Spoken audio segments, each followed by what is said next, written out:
ችን ሙሉ ለሙሉ በመተካት ለግብይት የሚሆን አዳዲስ የገንዘብ ኖት መጠቀም ልትጀምር ነው። ሀገሪቱ ለመጀመሪያ ጊዜ አዲስ የ200 ብር ገንዘብን በተጨማሪነት ለግልጋሎት እንደምታውል ተገልጿል።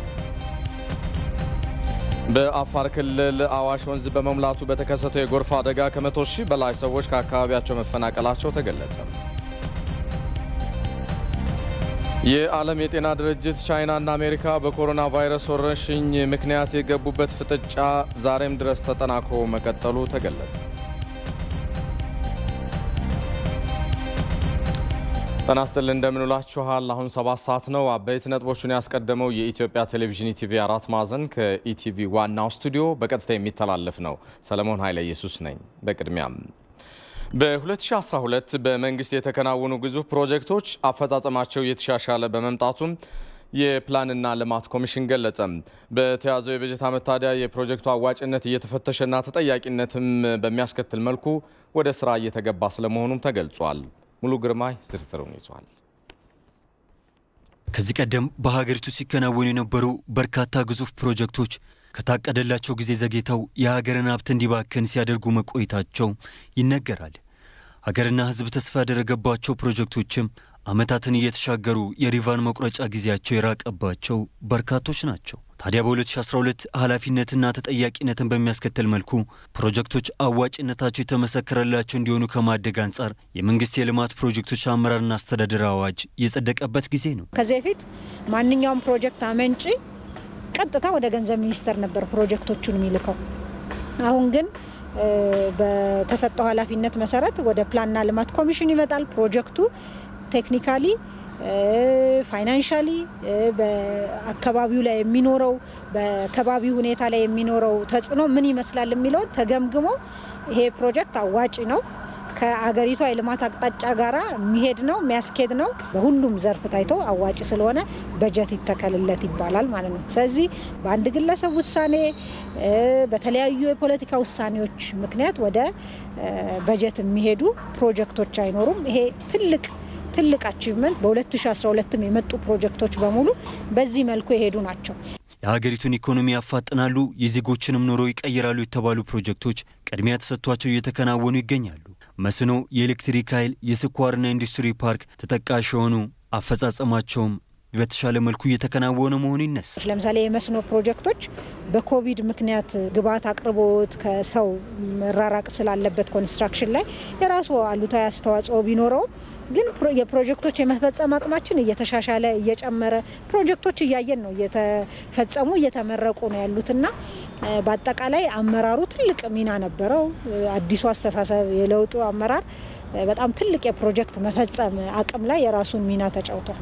ከዚህ ቀደም ለተጀመሩትም ሆነ በቀጣይ ለሚጀመሩ ፕሮጀክቶች በጊዜያቸው መጠናቀቅ እንደሚችሉ በአዲስ አበባ የተከናወኑ ፕሮጀክቶች ማሳያ ሆነው ይቀርባሉ። የትም እንግዲህ መሄድ ሳያስፈልገን እዚሁ የሸገር ፕሮጀክቶች ክቡር ጠቅላይ ሚኒስትሩ ኢኒሼት አድርገው የመሯቸውና ከተባለለት ጊዜ እንደውም ባጠረ ጊዜ በሚገርም ጥራት የተጠናቀቁ ፕሮጀክቶች መጠናቀቅ እንደሚችሉ በተባለ ሰዓት ጥራት በዛ ወጪ ውስጥ መጠናቀቅ እንደሚችሉ ማሳያ ትምህርት ስለሆኑ ህዝቡ ውስጥ የሚፈጥረው መነቃቃት ፕሮጀክት ፈጻሚዎች ውስጥ የሚፈጥረው መነቃቃት የእውቀት ሽግግር ነው። ሰዎች ይጎበኛሉ ሄደው ፕሮጀክቶች እንዴት እንደተመሩ ያያሉ።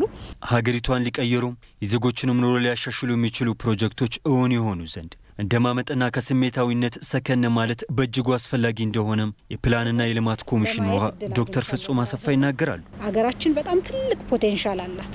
በጣም ከፍተኛ ፖቴንሻል ከአፍሪካ ትልቅ ኢኮኖሚ የመሆን ፖቴንሻል ለዓለም እንደው ተምሳሌት ለመሆን የሚያስችል ፖቴንሻል አላት።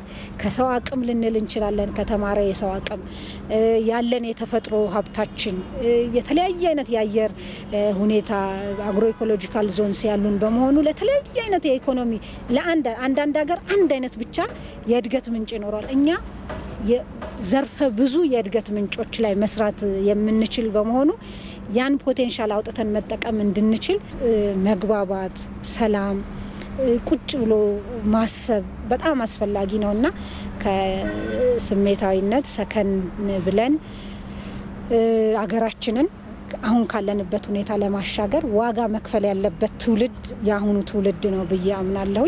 አሮጌው ዘመን አልፎ በአዲስ ዘመን ሲተካ የምናለማቸው ፕሮጀክቶች ከዚህ ቀደሙ ፕሮጀክቶች ዘጽነስተው ሪቫናቸው በጊዜያቸው ይቆረጥላቸው ዘንድ ሁሉም የሚጠበቅባቸውን ኃላፊነት እንደሚወጡ የኮሚሽነሩ እምነት ነው። ኢትዮጵያዊቷ የላሊበላ ዲጂታል ኔትወርክ መስራች ዶክተር ውለታ ለማ የጃክማ ፋውንዴሽን በሚያዘጋጀው የስራ ፈጠራ ጀግኖች ውድድር ላይ ከ54 ሀገራት ከተሳተፉ 22000 አመልካቾች መካከል 20ዎቹን ምርጦች ተቀላቀለች። ዶክተር ውለታ ለማ በዚህ ውድድር 20ዎቹ ምርጥ ተወዳዳሪዎች ውስጥ ለመግባት ያስቻላት ድርጅቷ በኢትዮጵያ በጤናው ዘርፍ ላይ ያለውን የመረጃ ልውውጥ ውስንነት ለመፍታት የሚያስችል ሲስተም መፍጠር በመቻሏ ነው። ባልደረባችን ሰለሞን ዳኛ አነጋግሯታል። ተከታተሉትና እንመለሳለን።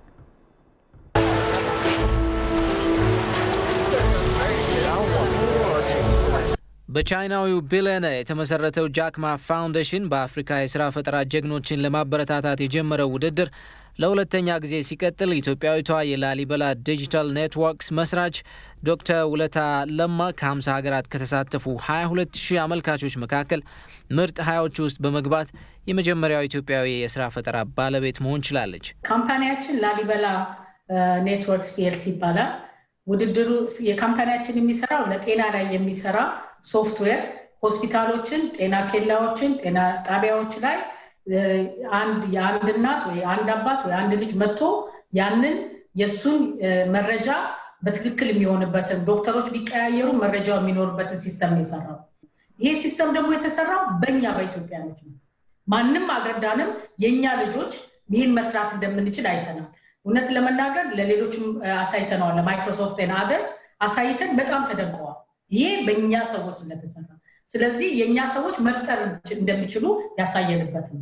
የኛ ሰዎች ትልቅ ነገር መስራት እንደሚችሉ ያሳየንበት ነው። ይሄ ሲስተም የትም ሀገር ሄዶ መስራት የሚችል ሲስተም ነው። በኢትዮጵያ ብቻ ሳይሆን አፍሪካ ብቻ ሳይሆን ከአፍሪካም በላይ ነገ ጧት አሜሪካን መስራት የሚችል ሲስተም ነው። ሲስተማችን ፍሌክሲብል ስላደረገው ማለት ነው። የአፍሪካ የሥራ ፈጠራ ጀግኖች በተሰኘው በዚህ ውድድር ውስጥ አሸናፊ የሚሆኑ 10 ምርጥ ተወዳዳሪዎች ለሽልማት የተመደበውን $1.5 ሚሊዮን እንደየደረጃቸው የሚካፈሉ ይሆናል። እንደ ፈረንጆቹ አቆጣጠር በ2019 ለመጀመሪያ ጊዜ በጋና በተካሄደው ውድድርም አሸናፊ የሆኑ አፍሪካውያን የሥራ ፈጠራ ባለሙያዎች ከፋውንዴሽኑ መስራች ጃክማ ሽልማታቸውን መረከባቸው ይታወሳል። በዘንድሮ የ2020 ውድድር ከ10 አሸናፊዎች ተርታ ለመሰለፍ ህልም ያላት ዶክተር ውለታ እስካሁን የመጣችበት ርቀት በራሱ ትልቅ ድል እንደሆነ ጠቅሳ አቅም ያላቸው ባለሀብቶች ጀማሪ የሥራ ፈጠራ ባለቤቶችን ማበረታታት ቢችሉ ብዙ አንጸባራቂ ኢትዮጵያውያንን ከፍ ባለ ዓለም አቀፍ መድረክ ላይ ማየት ይቻላል ትላለች። ኢትዮጵያ ውስጥ ያላችሁ ወንድሞቼ እህቶቼ ትልልቅ ካምፓኒዎች ለምን አትረዱንም? ስታርታፕን ለምን አትረዱ? ረታችሁ እሳቸው ከባህር ማዶ መጥተው አፍሪካን እስከሚረዱ ድረስ እኛ ኢትዮጵያኖች ለምን አትረዱም? ይሄን ነገር ለኢትዮጵያም ለአፍሪካም እንድናወርገው የኢትዮጵያ ማርክ እንዲኖረው ፈልጋለሁ። ከኢትዮጵያ እንደዚህ ወጣ እንዲባል ፈልጋለሁ። ሁላችንም ዓላማችን ነውና ዓላማችን የተወዳደርነን እዛ በፕራይሱ ምን ላይ እንደምደርስ አላቀም፣ ግን ብናሸንፍ ብዙ ወጣቶችን መርዳት እንፈልጋለን። ወጣት በገንዘብ ሳይሆን ስራ መፍጠር ፈልጋለሁ። እነኚህ ወጣቶች እያንዳንዳቸው ጎናቸው ያለውን ክሊኒክ እንዲረዱ የራሳቸውን አወቃቅረው እንዲረዱ እነሱን ገንዘብ እንዲያገኙበት ፈልጋለሁ።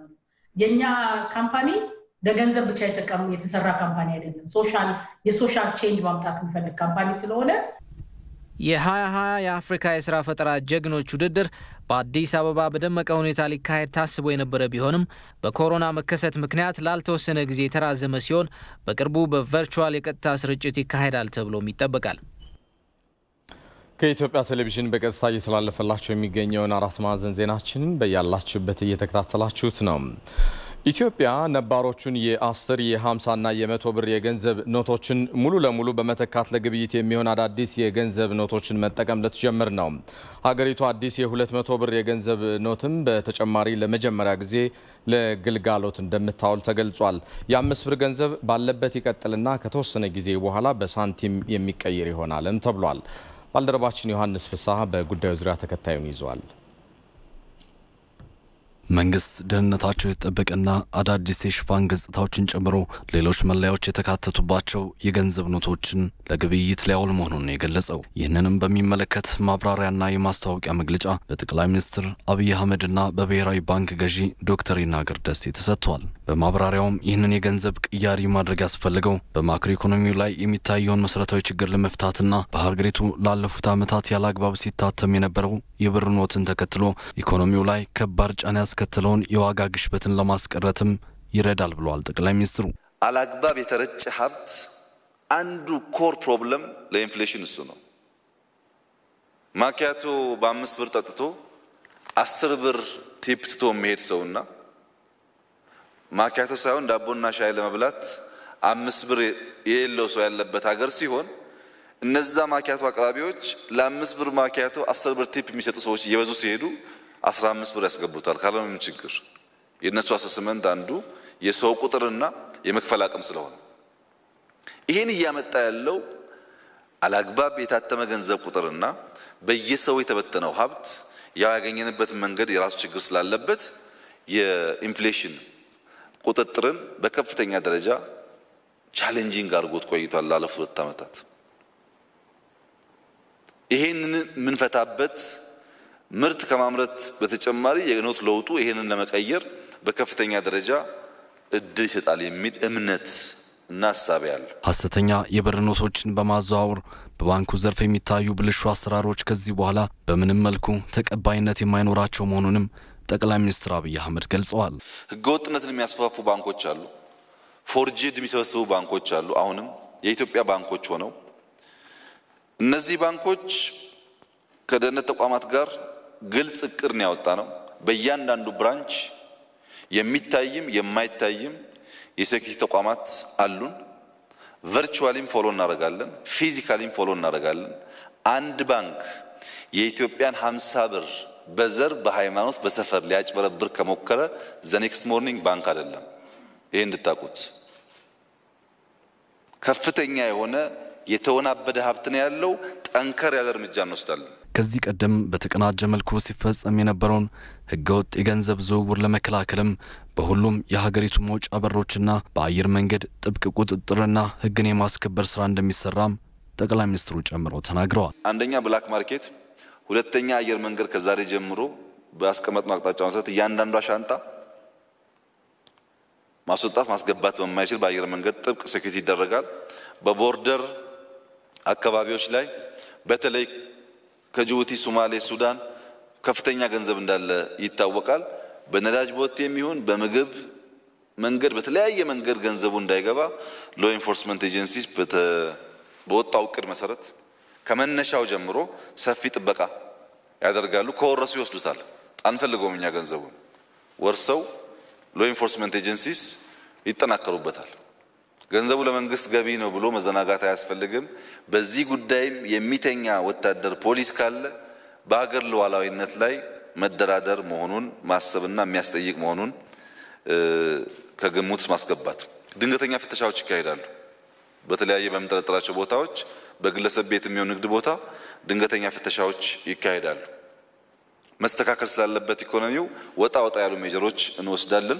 የብር ኖት ቅያሬ ስራውም በአንድ ወር ውስጥ እንደሚጠናቀቅም ጠቅላይ ሚኒስትር አብይ አህመድ ተናግረዋል። ዋናው ስራው የሚያልቀው በአንድ ወር ነው።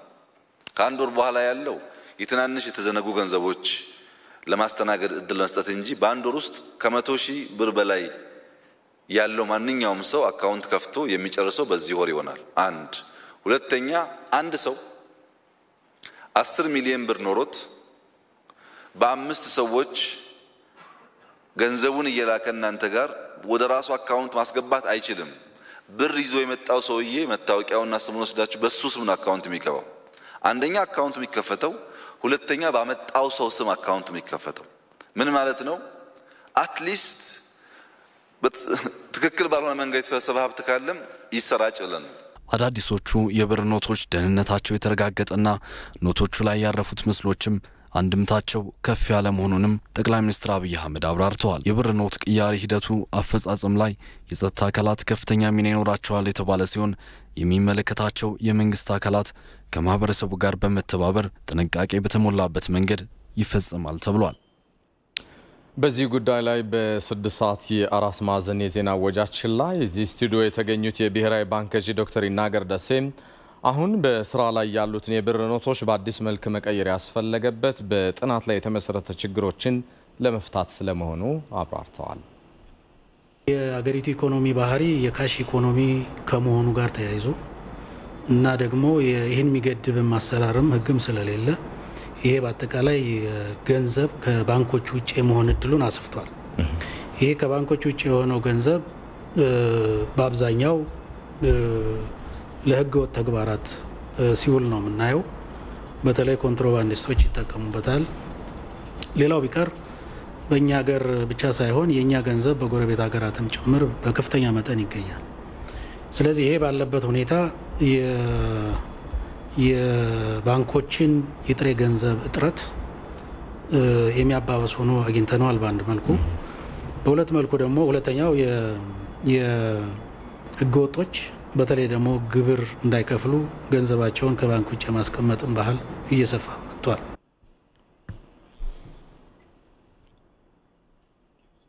አዲስ የወጡት የብር ኖቶች ላይ የተቀመጡት ምልክቶችና የደህንነት መጠበቂያ ቁልፎች ታዲያ በጥንቃቄ የተሰሩ ናቸው ያሉት ዶክተር ይናገር ደሴ በዘመኑ የብር ኖቶች ቴክኖሎጂ የደረሰበት ደረጃ ታሳቢ ተደርጎ የተዘጋጁ ስለመሆናቸውም አብራርተዋል።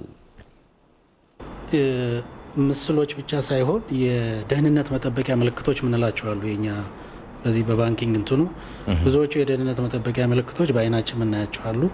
በማሽን ደግሞ የሚነበቡ አሉ። ከዚያ አኳያ ይሄ ብር ፎርጅድ እንዳይሆን ወይም ሌላ እንትን ውስጥ እንዳይገባ የዘመኑ በዘመኑ ቴክኖሎጂ በጣም ከፍተኛ የሚባል የደህንነት መጠበቂያ ፊቸር እዚህ ብር ላይ ተካቷል። እዚህ ላይ በተለይ ስፓርክ የሚባል አለ። ስፓርክ እና የሮሊንግ ስታር የሚባሉ ምልክቶች አሉ። ከዚህ አንፃር እያንዳንዱ የ100 ብርም እንደዚሁ የራሳቸው ምስሎች አሉ። ጊዜ አሁን ስለሌለ በሌላ ጊዜ በዝርዝር እናቀርባለን፣ መግለጫ እንሰጣለን። እያንዳንዱ ብር ላይ የተቀመጡት ምስሎች የኢትዮጵያን አሁን ያለችበትን አንዳንድ ሁኔታዎች ግምት ሲያስገቡ ናቸው። ላለፉት ረጅም ዓመታት ከፍተኛው የብር ኖት በኢትዮጵያ 100 ብር ብቻ የነበረ ሲሆን አሁን ካለው ፍላጎትና የብር የመግዛት አቅምን ከግምት ውስጥ በማስገባት የ200 ብር ኖት መዘጋጀቱን የብሔራዊ ባንክ ገዢው ዶክተር ይናገር ደሴ ያክለው አብራርተዋል። ገንዘብ የመግዛት አቅም በየጊዜው እየተዳከመ ነው የመጣው። ስለዚህ የብር ትልልቅ ብር ኖቶችን ስራ ላይ ማዋል ከዚህ ጋር የሚያያዝ ነው። ሁለተኛው ህብረተሰቡ የተለያዩ አማራጮችን ትልቅም ትንሽም ብር ያላቸው መጠቀም ቢችል የበለጠ ለአጠቃቀም ምቹ ይሆናል የሚል ታሳቢ ተደርጓል። በዚሁ መሰረት 200 ብር አሁን ባለን ነባራዊ ሁኔታ ትልቁ ገንዘብ ሆኖ ይቀጥላል ማለት ነው። ሌሎች ጉዳዮቻችን ከአራት ማዕዘን ይቀጥላሉ። በአፋር ክልል የአዋሽ ወንዝ በመሙላቱ በተከሰተው የጎርፍ አደጋ ከ100 ሺህ በላይ ሰዎች ከአካባቢያቸው ስለመፈናቀላቸው ተገልጿል። የውሃ መስኖና ኢነርጂ ሚኒስቴር ተጠሪ ተቋማት በጎርፍ አደጋ የተጎዱ ዜጎችን ለማቋቋም የሚውል ከ1.6 ሚሊዮን ብር በላይ ድጋፍ አድርገዋል። ትዕግስት የሻ ነው። የውሃና መስኖ ኢነርጂ ሚኒስቴርና ተጠሪ ተቋማት በአፋር ክልል የተለያዩ አካባቢዎችና በኦሮሚያ ክልል የአዋሽ ወንዝ ባስከተለው የጎርፍ አደጋ ለተፈናቀሉ ዜጎች ማቋቋሚያ የ1.6 ሚሊዮን ብር ድጋፍ አደረጉ። የአፋር ክልል ርዕሰ መስተዳደር አቶ አወል አርባ እንደገለጹት አደጋውን ለመከላከል የተለያዩ ስራዎች እየተሰሩ ቢሆንም አሁንም ሊጠናከሩ ይገባል ብለዋል።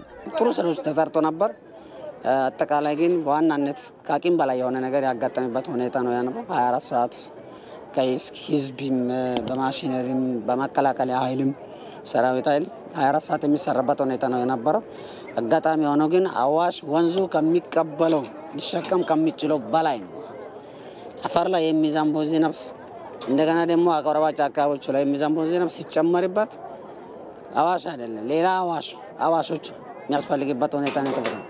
አደጋው የደረሰባቸው ቦታዎች ላይ የቅድመ መከላከል ስራ ጭምር በተደረገው የነፍስ ማዳን ስራ የሰው ህይወት ማትረፍ እንደተቻለ የውሃና መስኖ ኢነርጂ ሚኒስትር ዶክተር ኢንጂነር ስለሺ በቀለ ተናግረዋል። በግድቦች ያለውን የውሃ አስተዳደር በተሟላ መረጃ አጠናክሮ የሚመጣውን የውሃ መጠን መለየትና በዛ መሰረት ጥንቃቄ እንዲደረግ የመስራት ስራዎች ሲሰሩ ነው የከረሙት እና በአጠቃላይ ወደ 136 ሚሊዮን ብር ኢንቨስት ተደርጎ በርካታ ስራዎች የጎርፍ ዳይኮች የማጠናከር ስራዎች ተሰርተዋል። ከዛም ህብረተሰቡ በቂ የሆነ አዌርነስ እንዲኖረውም ስለ ጉዳዩ እንዲረዳ ቅድመ ማስጠንቀቂያ በስፋት ተሰጥቷል። ለዚህም ነው በኦሮሚያም በአፋር ውስጥም የሰው ህይወት ያልጠፋው። በቀጣይ ለጎርፉ ተጋላጭ የሆኑ አካባቢዎች ላይም ዘላቂ የሆኑ ስራዎችን ለመስራት እንቅስቃሴ መጀመራቸውን ሚኒስትሩ ጠቁመዋል። ለመቋቋም በአጭር ጊዜ ህዝቡን የመርዳትና እዚህ ሰብሮ የወጣበትን ቦታዎች እንደገና የማስተካከል በጥቂት ሳምንታት ወይም ወራት ውስጥ የሚጠናቀቅ ስራ ይሆናል። ከዛ በኋላ ለዘላቂነት ሊሆኑ የሚችሉ ስራዎች ደግሞ ለምሳሌ ከታች ብንጀምር ከሎጊያ የሚገባውን ወንዝ በመገደብ ሰፊ መሬት አለ። ከዛ በታች ወደ 5000 ሄክታር የሚያለማ እሱ መልቲ ፐርፐዝ ወይንም ባለብዙ ጥቅም ግድብ መስራት ይቻላል። በዛ ግድብ ከጎርፍ መታደግ ይቻላል። እንደገና ልማቱ ማካሄድ ይቻላል። እዚህ ሚድል አዋሽ ላይም እንደዚሁ አጥንተን ጨምረው ተጨማሪ ሪዘርቫር ይኖራል። በአደጋው ከ100 ሺህ በላይ ሰዎች ከቀያቸው ተፈናቅለዋል። ይህ በእንዲህ እንዳለ በአፋር ክልል በጎርፍ የተከበቡ ነዋሪዎችን ለመታደግ ከፍተኛ ስራ ማከናወናቸውን በመከላከያ ሰራዊት የልዩ ዘመቻዎች ኃይል ሰራዊት አባላት ተናግረዋል። ነዋሪዎቹም በሰራዊቱ አባላት ለተደረገላቸው ድጋፍ ምስጋናቸውን አቅርበዋል። የዚህን ዜና ዝርዝር የሚያቀርበው ደግሞ ተስፋዬ ጫኔ ነው። ለበርካታ የአፋር ክልል ነዋሪዎችና ለኢትዮጵያውያን የዘመናት የህይወታቸው መሰረት የህልውናቸው አጋር ሆኖ የዘለቀው የአዋሽ ወንዝ በዛው ልክ ክረምት በመጣ ቁጥር የስጋታቸው ምንጭ ሆናል። በዘንድሮ ዓመትም ወንዙ በከፍተኛ መጠን መሙላቱን ተከትሎ በአፋር ክልል የተለያዩ አካባቢዎች መጠነ ሰፊ ጉዳት እያደረሰ ይገኛል። በተለይ ደግሞ በክልሉ አሚባራና ሀሩካ ወረዳዎች ኃይሉን አሰባስቦ ወደ ነዋሪዎች ሰፈር ጎራ ባለው የአዋሽ ወንዝ ጎርፍ ምክንያት በርካታ ግለሰቦችና መኖሪያ ቤቶቻቸው መከበባቸውን የተገለጸው ግለሰቦቹን ከተከበቡበት የወንዙ በህይወት ለመታደግ የተለያዩ ስራዎች የተከናወኑ ሲሆን በተለይ ደግሞ በሀገር መከላከያ ሰራዊት የልዩ ዘመቻዎች ኃይል ሰራዊት አባላት ከፍተኛ ስራ አከናውነዋል ተብሏል። ከአይንበራ ወረዳ ጀምሮ አይንበራ ወረዳ ኮማ ገዲያሮ ቀበሌ ሄለም መካርቶ የምትባል ንዑስ ጣቢያ ላይ በመግባት 28 ሰዎችን ህይወት ታድጎ እነኛ ሰዎች በውሃ ተከበውና ሚላስ የሚቀመስ የላቸው ማህበረሰብ አውጥቶ ዛሬ ደግሞ እንደዛው በመቀጠል ከሐሩካ ወረዳ ሐሶባ ቀበሌ በመግባት 18 ሰዎችን በማውጣት ከዛ በመቀጠል ደግሞ 13 ሰዎችን በከልዓት ቡሪ ቀበሌ ላይ የሚገኙትን ማህበረሰብ እንደዛው በመታደግ በጠቅላላ በድምሩ 57 ሰዎችን ህይወት ታድጓል። የመከላከያ ሰራዊት ልዩ ዘመቻዎች ኃይል ሰራዊት አባላት በጎርፍ የተከበቡትን ግለሰቦች ለመታደግ በሄሊኮፕተር አስቸጋሪ የሆኑ አካባቢዎችን ለመድረስ በጀልባ እስከ 45 ኪሎ ሜትሮች ድረስ ስለመጓዛቸውም ተናግረዋል። ውሃው ላይ በጣም አስቸጋሪ የሆኑ ሰዎችም ተስፋ ቆርጠው በጣም ንብረታቸው ተወስዷል። ያላቸው ከብቶቻቸው ጠፍተዋል። ብዙ ሰዎች የሚበሉት ምግብ የለም። አጠገባቸው ስንደርስ በጣም በሚያሳዝን ሁኔታ ነው ያገኘናቸው። ግን እኛ በቃ የሚከፈለው መስዋዕት ይከፈል ብለን ሄደን አግኝተናቸዋል። ያገኘናቸውን ሰዎች በሙሉ ከውስጥ አውጥተናል። በላይ ከፍተኛ ጫና የነበረው እነዚህ ሰዎችን ለማዳን ብሎ ወደ 13 ግለሰቦች የዋኙ ወደ ሀይቆ ከገቡ በኋላ መውጫና መግቢያ አጥተው እንጨት ላይ ለ3 ቀን እንጨት ላይ ተንጠልጥሎ የቆየበት ሂደት ነበር። እነሱን ለማዳን ከፍተኛ ጫና የነበረበት ሂደት ቢሆን ያንን ተቋቁመን ከአደጋው አድነናቸዋል። ለ3 እና 4 ቀናት በአስቸጋሪ ሁኔታ በህይወትና ሞት መካከል እንደነበሩ ያስታወሱት ነዋሪዎቹ በበኩላቸው የመከላከያ ሰራዊት ያደረገው አስተዋጽኦ ከቃላት በላይ መሆኑንም ተናግረዋል። እኛ ለምሳሌ የገባንበት ቦታ ከልዓት ቡሪ ይባላል። ያለ የዛፍ ላይ ነበር። ወጣን 2 ነበርን። ከሁለታችን ደግሞ ሌሎች 11 ነበሩ። 11ዱ እኛን ፍለጋ መጡ። ያው እኛን በፍለጋ ላይ ያለን ሁላችንም ዛፍ ላይ ሆነን በመጨረሻ ላይ እንግዲህ እኛ ደግሞ አቤት አቤት እያን ወደ ሰማይም ሆነ ወደዚህም መሄጃ አተን ስንመገብ የነበርነው በቆሎ ዱቄት በጥብጠን ነው የጠጣነው። ይሄንን 3 ቀን 4 ቀን።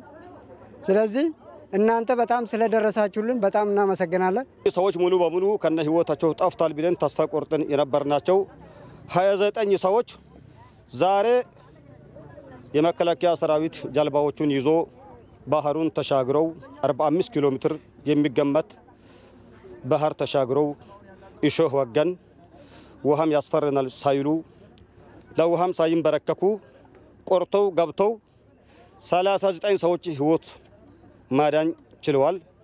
እኛ እንደ ሐሩካ ወረዳ ዛሬ የተደረገው ፊልሚያ በጣም የሀገር መከላከያ ሰራዊት ልናመሰግን እንወደዋለን። በህዝብ ላይ የሚከሰቱ መሰል የደህንነት አደጋዎችን ከህዝብ ጋር በመሆን ለመቆጣጠር ወደፊትም ዝግጁ መሆናቸውንም የመከላከያ ሰራዊት ልዩ ዘመቻዎች ላይ ሰራዊት አባላት አስረድተዋል።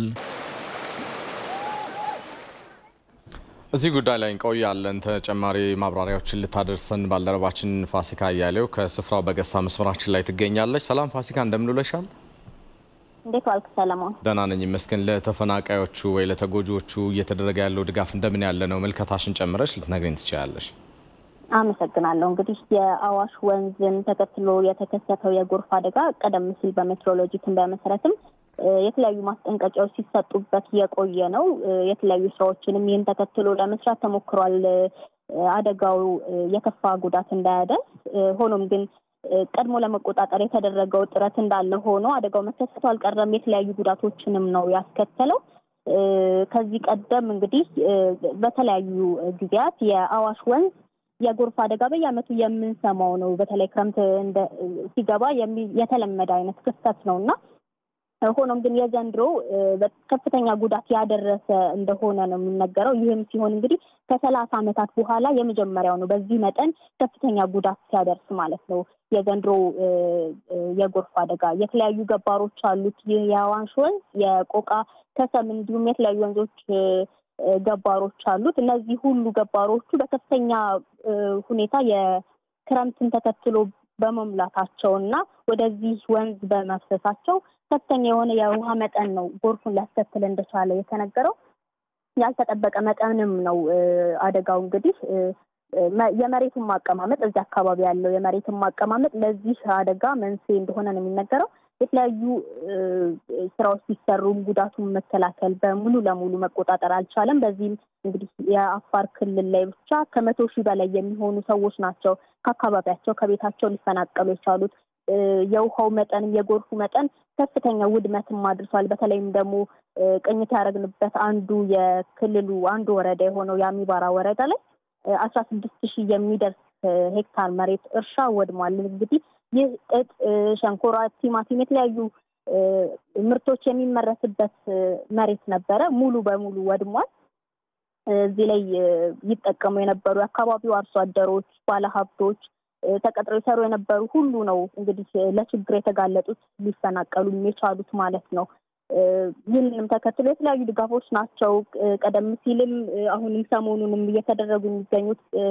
ከዚህ መካከልን ጠቅስ የምንችለው ትላንት የተደረገው በውሃ መስኖና ኢነርጂ ሚኒስቴር እንዲሁም ሌሎች ተጠሪ ተቋማት ትብብር የተደረገ 1.6 ሚሊዮን የቁሳቁስና ገንዘብ ድጋፍ ማንሳት እንችላለን። በተለያዩ ተቋማትን በግለሰቦችን በበጎ አድራጎት ተቋማትን ጭምር የተለያዩ ድጋፎች እየደረሷቸው ነው የሚገኙት እነዚህ ጉዳት የደረሰባቸውና ተፈናቅለው ከአካባቢያቸው የተፈናቀሉ ነዋሪዎች ማለት ነው። ሆኖም ግን አሁንም የውሃው መጠን የተለያዩ አካባቢዎች ላይ ይቀንስ እንጂ በተለይ ደግሞ ወደ አሳይታ የሚባል አካባቢ ላይና ሎጊያ ተከትሎ ያሉ መስመሮች ላይ አሁን ጉዳቱ በከፍተኛ ሁኔታ እንዳለ ነው እየተነገረ የሚገኘው። የተለያዩ ጥረቶች እየተደረጉ እንደሆነም ሰምተናል ችግሩን ለማስቀረት። ሆኖም ግን እዛ አካባቢ ላይ ያሉ ነዋሪዎች አሁንም አደጋ ላይ እንደሆኑ ነው ያየነው የተመለከትነው መረጃም የደረሰን ማለት ነው። ይህን ተከትሎ እንግዲህ የተለያዩ ዘላቂ የሆኑ ልማት የድጋፍ ስራዎች እንደሚያስፈልጉ የክትትልና ነዋሪዎቹንም ከችግር የማውጣት ስራዎች እንደሚያስፈልጉ ነው የተነገረው። ከዚህ ጋር ተያይዞ ግን የአፋር ክልል ላይ ብቻ ሳይሆን ይህ ጉዳት የደረሰው በኦሮሚያም ክልል የተለያዩ አካባቢዎች ላይ በተለይ ደግሞ ወደ መተሃራ መስመርም ተመሳሳይ ችግር ነው ያጋጠመው። ነዋሪዎች ላይም ጉዳት ደርሷል፣ በተለይ ከመፈናቀል አንጻር ማለት ነው። እስካሁን ባለን መረጃ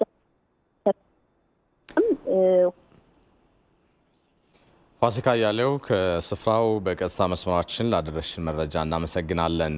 በተመሳሳይ ዜና በአማራ ክልል ደቡብ ጎንደርና ማዕከላዊ ጎንደር ዞኖች የፎገራ የሊቦ ከምከምና ደንቢያ ወረዳዎች የሚገኙ ከ10 በላይ ቀበሌዎች በጣና ሐይቅ መሙላትና በወንዞች ከአቅም በላይ መጨመር እንደዚሁም በርብ የመስኖ ግድብ መፋሰሻዎች ላይ ያለመጠናቀቅ ምክንያት የአካባቢው ነዋሪዎች ከቤት ንብረታቸው ተፈናቅለዋል።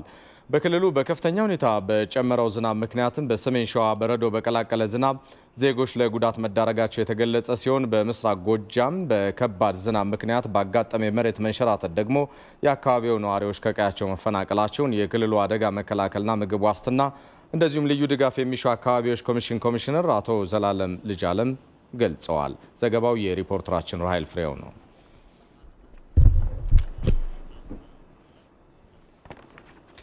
በከባድ ዝናብ ምክንያት ባጋጠመው የመሬት መንሸራተት የአካባቢው ነዋሪዎች ከቀያቸው መፈናቀላቸውን ምግብ ዋስትናና ልዩ ድጋፍ የሚሹ አካባቢዎች እንዳሉም ተገልጿል። በዚህ ጉዳይ ላይ በቀን የአራት ማዕዘን የዜና ወጃችን ላይ ማብራሪያ የሰጡን የአማራ ክልል አደጋ መከላከልና ምግብ ዋስትና ልዩ ድጋፍ የሚሹ አካባቢዎች ኮሚሽን ኮሚሽነር አቶ ዘላለም ልጃለም ዜጎች ለችግር መጋለጣቸውን ተናግረዋል። በክልሉ ውስጥ በ5 ዞኖች በ18 ወረዳዎችና በ41 ቀበሌዎች ላይ የተለያዩ ጉዳቶች ደርሰዋል። የጉዳቱ ዋነኛ መንስኤም አንደኛው ጎርፍ ነው። ሁለተኛ ደግሞ ከዝናብ ጋር መብዛት ጋር ተያይዞ ተፈጠረ የመሬት መንሸራተት ምክንያት ጉዳት የደረሰባቸው የህብረተሰብ ክፍሎች አሉ። በተመሳሳይም የመሬት መንሸራተት ተፈጥሮ ጉዳት የደረሰባቸው የህብረተሰብ ክፍሎች አሉ። በአጠቃላይ በጉዳት መጠን አንፃር ሲታይ ወደ 24000 ሄክታር መሬት አካባቢ የሰብል ላይ ጉዳት ደርሷል። በ1163 አካባቢ ቤቶች ጉዳት የደረሰባቸው አሉ። በተመሳሳይም በእንስሳት ላይ ከፍተኛ የሆነ ጉዳት ደርሷል። በ1312 አካባቢ የሚደርሱ አባወራዎች የተፈናቀሉበት ሁኔታ ነው ያለ። አሁን ባለው ነባራዊ ሁኔታም በእነዚህ በተለይም ደግሞ ማዕከላዊ ጎንደር እና ደቡብ ጎንደር ዞኖች ከ10 ሺዎች በላይ ቤቶች በጎርፍ ተከበው ያሉበት ሁኔታ ነው ያለው። ጉዳት ለደረሰባቸው ወገኖችም ድጋፍ ለማድረግ እየተሰራ ስለመሆኑ ኃላፊው ተናግረዋል። አጠቃላይ ይህንን ችግር ለመቋቋም ከበጋው ጀምሮ የክልሉ መንግስት ከ10 ሚሊዮን ብር በላይ ወጪ በማድረግ ለጎርፍ ተጋላጭ የሆኑ አካባቢዎችን የተለያዩ የጎርፍ መከላከያ ዳይቨርሽኖች እንዲሰሩ በጀት መድቦ ሲሰራ የቆየበት ሁኔታ አለ። በተመሳሳይም የርብ ግድብን የመግራት ስራ የተለያዩ ዳይኮች ሲሰሩ የቆዩበት ሁኔታ ነው ያለው። እነዚህን ስራዎች በበጋ በመስራታችን ምክንያት አሁን የዝናቡ መጠን በከፍተኛ ሁኔታ ከመጨመሩ ጋር ተያይዞ ሊደርስ የሚችለውን ጉዳት በተወሰነ ደረጃ መቀነስ የቻልንበት ሁኔታ አለ። አሁን ባለው ሁኔታም የዝናቡ መጠን በመጨመሩ ምክንያት ጉዳት ለደረሰባቸው የህብረተሰብ ክፍሎች የተለያዩ የዕለት ምግብ የማቅረብ ስራ እየሰራን ነው። መኖሪያ አመቻችተን ጉዳት የማይደርስባቸው ቦታ ላይ እንዲወጡ እያደረግን ያለንበት ሁኔታ ነው ያለው። በተመሳሳይም ከጤና ጋር ተያይዞ ከንጹህ መጠጥ ውሃ ጋር ተያይዞ ያለባቸውን ችግር ለመፍታት ከሚመለከታቸው የጤናና የውሃ ሴክተር ተቋማት ጋር በጋራ እየሰራን ያለንበት ሁኔታ ነው ያለው። በአጠቃላይ አሁን ባለው ሁኔታ የችግሩ እጅግ በጣም አሳሳቢ ነው። ይህን አሳሳቢ ችግር ለመፍታት መንግስታዊና መንግስታዊ ካልሆኑ ድርጅቶች ጋር ተቀናጅተን እየሰራን ያለንበት ሁኔታ ነው ያለው። ከዚሁ ርዕሰ ጉዳይ ሳንወጣ በቀኑ የዜና ወጃችን በብሔራዊ የአደጋ ስጋት ስራ አመራር ኮሚሽን የቅድመ ማስጠንቀቂያና ምላሽ ዳይሬክተር የሆኑት ወይዘሮ አልማዝ ደምሴ ስቱዲዮአችን ተገኝተው በሰጡት ማብራሪያ የተፈናቀሉ ዜጎችን ለመርዳት እየተሰራ ቢሆንም የአሰራር ክፍተቶች ስለመኖራቸው ይናገራሉ። ድጋፍ በምንልበት ጊዜ እንግዲህ ምግብ ነክና ምግብ ነክ ያልሆነ ድጋፍ አለ። ያ ድጋፍ እንግዲህ በእኛ በኩል የሚቀርብበት ሁኔታ አለ። እንደዚሁም ደግሞ አጋር ድርጅቶች አሉ እንደ WFP እና የተባበሩት መንግስታዊ ያልሆኑ ድርጅቶች እና አደጋ በሚከሰትበት ጊዜ እነዚህ ሶስቱ ምላሽ የሚሰጡ ክፍሎች እንግዲህ ሁኔታውን የሚመልሱበት ሁኔታ አለ።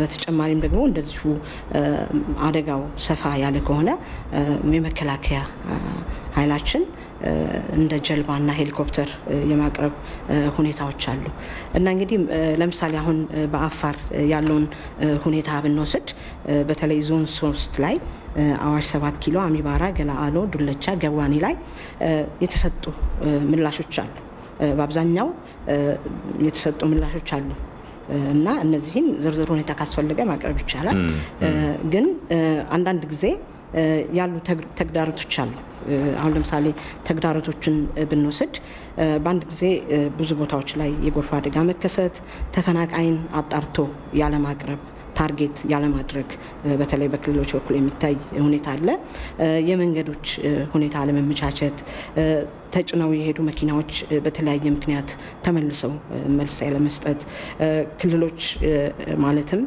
የተላከላቸውን እርዳታ የማቆየት ኮሚሽኑ ከሚመለከታቸው አካላት ጋር በጋራ በመሆን ችግሩን በዘላቂነት ለመፍታትም እየተሰራ ነው ሲሉ አብራርተዋል በብሔራዊ የአደጋ ስጋት ስራ አመራር ኮሚሽን 6 ፒላሮች አሉ ለምሳሌ ቅድመ አደጋ ላይ የመከላከል እንደዚሁም የማቅለል ዝግጅት የማድረግ ፕሪፔርድነስ የምንለው አለ አሁን ለምሳሌ ፕሪፔርድነስ በመነለው ላይ የቅድሚያ ማስጠንቀቂያ early warning ሲስተም በደንብ በተጠናከረ ሁኔታ መቀጠል ይኖርበታል የመከላከልና የማቅለሉን ሁኔታ እንግዲህ ከተለያዩ ዩኤን መስሪያ ቤቶችና ልማት ድርጅቶች ጋር በመሆን የተለያዩ ፕሮጀክቶች አሉ በዛ መሰረት እንግዲህ እነዚህ ነገሮች የሚጠናከሩበት ሁኔታ አለ ሌላው ፒላር ደግሞ ምላሽ ነው በምላሽም እንደዚሁ የተለያየ ዘርፈ ብዙ አካላትና አጋር ድርጅቶች የሚሳተፉበት እንቅስቃሴ አለ እንደዚሁም ድህረ አደጋ ላይ ደግሞ የማገገምና መልሶ የማቋቋም ሁኔታ አለ ያንንም እንደዚሁ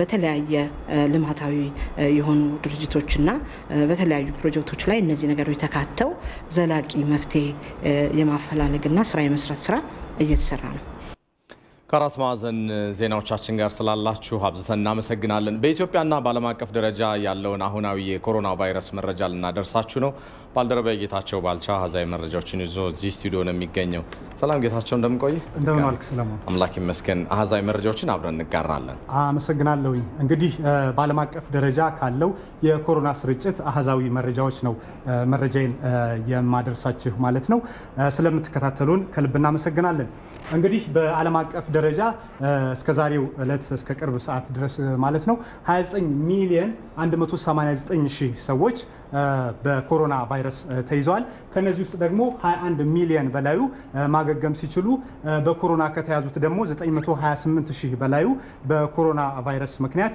ህይወታቸው ሊያልፍ ይችላል ማለት ነው እንግዲህ በሀገራት ደረጃ ያለውን ደግሞ የኮሮና ስርጭት ስንመለከት እንግዲህ አሜሪካ ነች በቀዳሚ ደረጃ የምትገኘው እንግዲህ በአሜሪካ እስካሁን ምርመራ ከተደረገላቸው ሰዎች ውስጥ 6 ሚሊዮን 708 ሺህ ሰዎች በኮሮና ቫይረስ ተይዘዋል ከነዚህ ውስጥ 198500 ያህሉ 520 ያህሉ እንግዲህ ህይወታቸው በኮሮና ቫይረስ ሊያልፍ ይችላል ከ3.9 ሚሊዮን በላዩ ደግሞ ከተያዙት ውስጥ ማለት ነው ማገገም ችለዋል ማለት ነው እንግዲህ ህንድ በዓለም አቀፍ ደረጃ ከፍተኛ ስርጭት ያለባት ሀገር ነች በተለይ በቅርብ ጊዜያት ውስጥ እንግዲህ በርካታ ምርመራዎች ያደረገች በርካታ ሰዎችም በህንድ በኮሮና ቫይረስ እየተያዙ ይገኛሉ በህንድ ያለውን ቁጥር ስንመለከት እስከ ዛሬው ድረስ ማለት ነው 4 ሚሊዮን በላይ ሰዎች በኮሮና ቫይረስ ተይዘዋል 3 ሚሊዮን በላዩ ደግሞ ከኮሮና ሲያገግሙ በህንድ 79754 ያህል ሰዎች ህይወታቸው በኮሮና ቫይረስ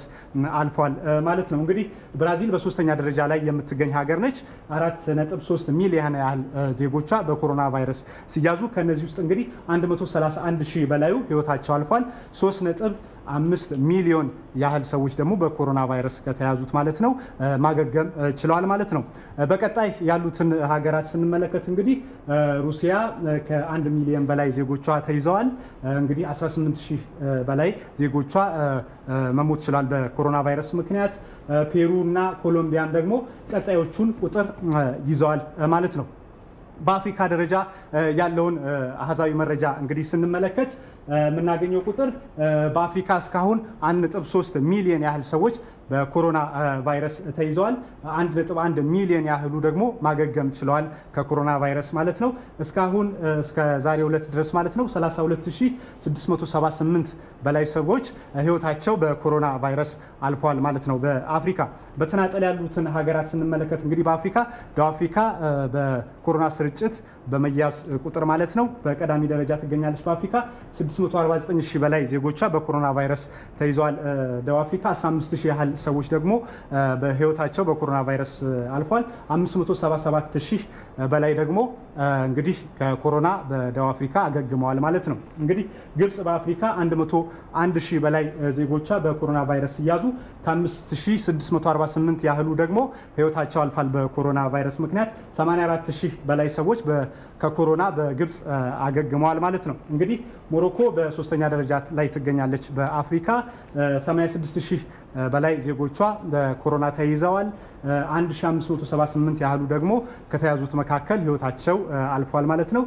ሞሮኮ እንግዲህ 67528 ያህል ሰዎች ከኮሮና ቫይረስ አገግመዋል። ወደ ሀገራችን ስንመጣ እንግዲህ በኢትዮጵያ 64301 ያህል ሰዎች በኮሮና ተይዘዋል እስከ ትላንትናው ድረስ ማለት ነው።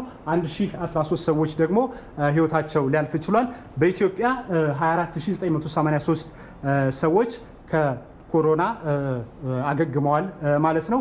እንግዲህ ኮሮናን ለመከላከል ጤና ባለሙያዎች የሚሰጡትን ምክሮች በመተግበር በሽታውን እንከላከል የሚል ምክር ሀሳባችንን ከወዲሁ እያቀረብን እንግዲህ ለአሁኑ ያለኝ መረጃ ይሄን ይመስላል። አመሰግናለሁ ሰለሞን። አመሰግናለሁ ጌታቸው።